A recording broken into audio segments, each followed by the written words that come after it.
गिबियावनो दिनैनि बे गोदान बोसोरजों लोगोसे मागो दमासिनि दिनै 2 थारिख आरो 17 जानुवारि बे सानजों लोब्बा लाखिनानै जोंनि बिटिसिनि आरो बिटिसिनि बाहेरानि गासै आबौ बिब' बिनानाव बिदा फंबायमोननिसिम आंनि गोसो गोरबोनिफ्राय सिगांग्रो गाहाम हामलायनायखौ जासिहरबाय जाबाय।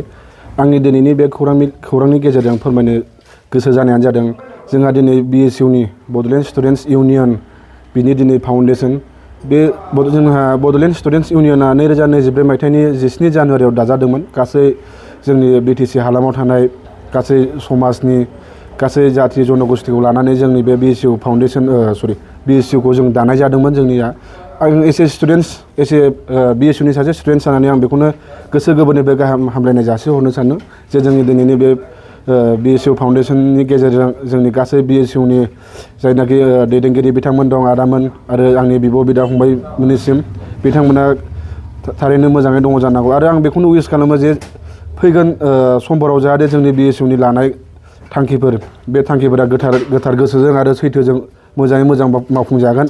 बेनि सायाव आङो आनान गसाइनिफ्राय आं आर'ज खालामदों जाहाथे जोंनि BSUनि लानाय माखासे गेदेरथार थांखिफोरा नैबे फैगोन बोसोरफोराव जोंहा थाबैनो आरो जोबोर मोजाङैनो गाहामै मावफुंजाथों।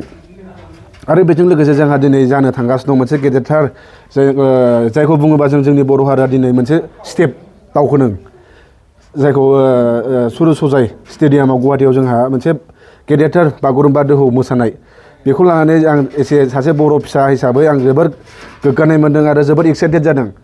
जाय स्टेपनि थाखाय जों दिनै मोनसे बर' हारिया मोनसे स्टेप दावखोनो नागिरदों। जों वार्ल्डआव मोनसे वार्ल्ड रेकर्ड जों खालामनो थांगासिनो दं। दा बेनि सिगांग्रो बेयाव जेसेबांनाखि बिथांमोनहा आदा आब' जोंनि दैदेनगिरि बिथांमोनहा जेसेबांनाखि बाहागो लादों आरो जोंनि बेसेबांनाखि दैदेनगिरिफोरा बिथांमोना बिनि सायाव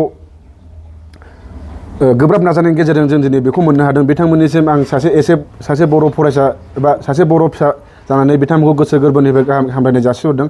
जानो हागौ बिथांमोना आगुनि सरकारफोरा गोबां नाजादोंमोन नाथाय दिनैनि सरकारनि समाव बे थारैनो जाफुंसार जानो हादों। बेनिखायनो आं गोसो गोरबोनिफ्राय आङो दानि सोलिफु सरकारनिसिम आं गोसो गोरबोनिफ्राय गाहाम हामलायथि जासिहरनो सानदों। बिथांमोननि गेजेरजोंनो जों दिनै बेफोरबायदि मोनसे बर' हारिया मोनसे स्टेपआव दावखोनो सानदों आरो आं आनान गसाइनिफ्राय बेखौनो आर'ज खालामो जे जोंनि दिनैनि बे बागुरुम्बाया दा जोंहा मोनाबिलिनि 6 रिंगायाव जानो थांगासिनो दं। बेनि गेजेरजों गासै बाहागो लागिरि आरो गासै नायगिरि बिथांमोना जाहाथे मोजाङै मोजां बे समखौ गोसो गोथारै बारहोनो हायो आरो सैथोजों जोंनि बे प्रग्रामा साक्सेसफुल जायो। बेनि थाखाय आं आनान गसाइनाव आर'ज खालामनानै आंनि बे दिनैनि बुंनायखौ एसेयावनो फोजोबनाय जाबाय। गोजोन्थों।